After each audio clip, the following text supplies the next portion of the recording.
പവിത്രത്തിൻ്റെ വരാനിരിക്കുന്നൊരു അടിപൊളി എപ്പിസോഡിലേക്ക് എല്ലാവർക്കും സ്വാഗതം. അങ്ങനെ വിക്രം ജോലിയൊക്കെ കഴിഞ്ഞ് വരുന്ന സമയത്ത് നമ്മുടെ വേദ ഡയറിയൊക്കെ എഴുതിക്കൊണ്ടിരിക്കുകയാണ്. ആ സമയത്ത് ഈ കാഴ്ച കണ്ടിട്ട് വിക്രം ചിന്തിക്കുന്നുണ്ട്, ആഹാ, ഇവള് ഡയറിയൊക്കെ എഴുതാൻ തുടങ്ങിയിട്ടുണ്ടോ, ഡയറി എഴുതുന്ന സ്വഭാവമൊക്കെ ഇവൾക്കുണ്ടോ എന്നൊക്കെ ചിന്തിക്കുകയാണ്.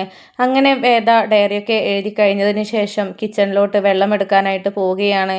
ആ സമയത്ത് വിക്രം ചിന്തിക്കുന്നുണ്ട്, ഇവള് ഡയറി എഴുതുന്ന സ്വഭാവമുണ്ടെങ്കിൽ ഇവൾക്ക് എന്താണ് അതിൽ എഴുതിയിരിക്കുന്നത് ഒക്കെ ഒന്ന് വായിച്ച് നോക്കണമല്ലോ.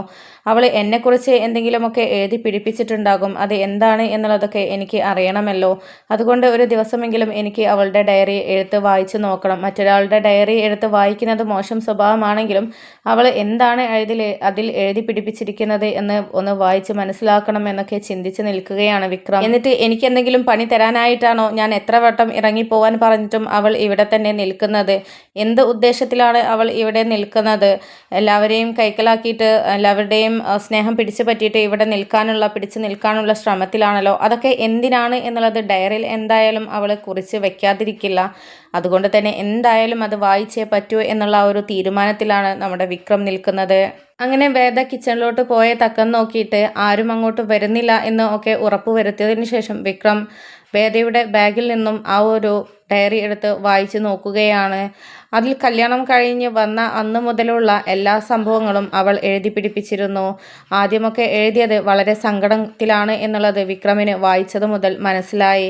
എന്താണ് ആദ്യം വേദ അനുഭവിച്ചത്, എന്താണ് വേദയുടെ മനസ്സിൽ ആ ഒരു വിവാഹം കഴിഞ്ഞ സമയത്തുണ്ടായിരുന്നത് എന്നുള്ള ചിന്തകളൊക്കെ ഡയറിയിൽ വേദ കുറിച്ചിരുന്നു. വിക്രം വേദയുടെ കഴുത്തിൽ താലി കെട്ടിയ സമയത്ത് വേദയ്ക്ക് അവനോട് വളരെയധികം ദേഷ്യമായിരുന്നു എന്നും അതുപോലെ തന്നെ ഇത് ദൈവം എനിക്ക് ഇങ്ങനെയൊക്കെ കരുതി വെച്ചതായിരിക്കും, അതായിരിക്കും ഇങ്ങനെയൊക്കെ നടന്നത്, ദൈവം എനിക്ക് നല്ലതിന് വേണ്ടി തന്നെയായിരിക്കും, എൻ്റെ ചീത്തത് ഒരിക്കലും ദൈവം ആഗ്രഹിക്കില്ല, ദൈവം എൻ്റെ നല്ലതിനായിരിക്കും ഇങ്ങനെയൊക്കെ ചെയ്തത്, ഞാൻ ദൈവത്തിന് നിരക്കാത്ത ഒരു കാര്യവും ചെയ്തിട്ടില്ല, എനിക്ക് നല്ലതിന് തന്നെ ആയിരിക്കും എന്നുള്ള ആ ഒരു വിശ്വാസം പിന്നീട് വേദയ്ക്ക് വരികയായിരുന്നു എന്നുള്ളതൊക്കെ ആ ഡയറിയിൽ കുറിച്ചിരുന്നു. അങ്ങനെ പിന്നീട് കുറച്ച് ദിവസങ്ങൾക്കൊക്കെ ശേഷം എല്ലാവരുടെയും സ്വഭാവം വേദ മനസ്സിലാക്കിയെടുക്കുകയും അതുപോലെ തന്നെ ഇവിടുത്തെ വിക്രത്തിൻ്റെ അച്ഛൻ വളരെ ദേഷ്യക്കാരനാണെങ്കിലും ഉള്ളിൽ നല്ലോണം സ്നേഹമുണ്ട് എന്നുള്ളത് വേദ മനസ്സിലാക്കുകയും പിന്നെ പതിയെ പതിയെ വിക്രമിനെ സ്നേഹിച്ച് തുടങ്ങുന്നതുമായ കാര്യങ്ങൾ അതിൽ കുറിച്ചിരുന്നു. അവൻ നല്ലൊരു ആളായിരുന്നു, നല്ലൊരു മനസ്സിൻ്റെ ഉടമയായിരുന്നു, അതുപോലെ തന്നെ നല്ല വിദ്യാഭ്യാസം ഉള്ള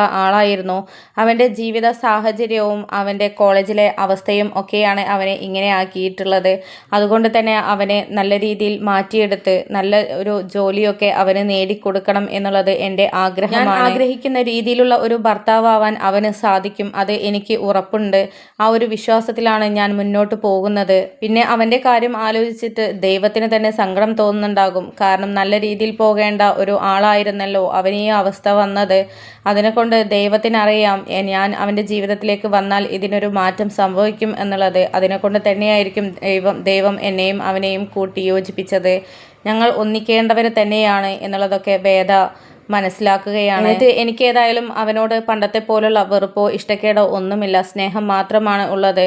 അവൻ എന്നെ ഭാര്യയായി അംഗീകരിക്കുന്ന ആ ഒരു ദിവസത്തിന് വേണ്ടിയാണ് ഇപ്പോൾ ഞാൻ കാത്തു നിൽക്കുന്നത്. എന്തായാലും അവനെ മാറ്റിയെടുക്കാൻ എനിക്ക് സാധിക്കും. അവനും ഞാനും ഒരുമിച്ചുള്ള ഒരു ജീവിതം, സന്തോഷകരമായൊരു ജീവിതം ഉണ്ടാകും എന്നുള്ള വിശ്വാസം ഉണ്ട് എന്നുള്ളതൊക്കെയാണ് വേദ ഡയറിയിൽ കുറിച്ചിരിക്കുന്നത്. അങ്ങനെ ഇതൊക്കെ വായിച്ചിട്ട് ആകെ ഞെട്ടിത്തരിച്ച് ഷോക്കായി നിൽക്കുകയാണ് വിക്രം. എന്നിട്ട് ഞാൻ വിചാരിക്കുന്നത് പോലെയൊന്നുമല്ലല്ലോ അവളുടെ മനസ്സ്, അവൾക്ക് എന്നോട് ദേഷ്യം ഒന്നുമില്ലല്ലോ, ഞാൻ വിചാരിച്ചതുപോലെ എന്നോട് പ്രതികാരം വീട്ടാനൊന്നുമല്ലല്ലോ അപ്പോൾ എൻ്റെ വീട്ടിലേക്ക് അവൾ വന്നിട്ടുള്ളത്. എന്നൊരു നല്ലൊരു മനുഷ്യനാക്കുക എന്നുള്ള ഉദ്ദേശം മാത്രമാണല്ലോ അവൾക്കുള്ളത്. അവളെ ഞാനാണല്ലോ മനസ്സിലാക്കാത്തത്. അവൾ ഇപ്പോഴും എന്നെ സ്നേഹിക്കുകയാണല്ലോ, എന്നോട് ഇഷ്ടക്കേടൊന്നുമില്ലല്ലോ. അവൾ എല്ലാ രീതിയിലും അഡ്ജസ്റ്റ് ചെയ്യുന്ന ഒരു നല്ലൊരു ഭാര്യയാവാൻ അവൾക്ക് കഴിയുന്ന അങ്ങനെയുള്ളൊരു നല്ലൊരു കുട്ടിയാണല്ലോ അവൾ എന്നുള്ളത് ആ ഡയറി വായിച്ചത് മുതൽ വിക്രമിന് മനസ്സിലാവുകയാണ്. വിക്രം ചിന്തിക്കുന്നുണ്ട്, ഞാൻ അംഗീകരിക്കുന്ന ഒരു ദിവസത്തിന് വേണ്ടിയിട്ടാണല്ലോ ഇപ്പോൾ അവൾ കാത്തു ഇരിക്കുന്നത്. പക്ഷേ അത് ഒരിക്കലും നടക്കാൻ പാടില്ല. എന്നെപ്പോലുള്ള ഒരാളുടെ ഭാര്യയായിട്ടല്ല അവൾ ജീവിക്കേണ്ടത്. അവൾ അന്തസ്സുള്ള കുട്ടിയാണ്.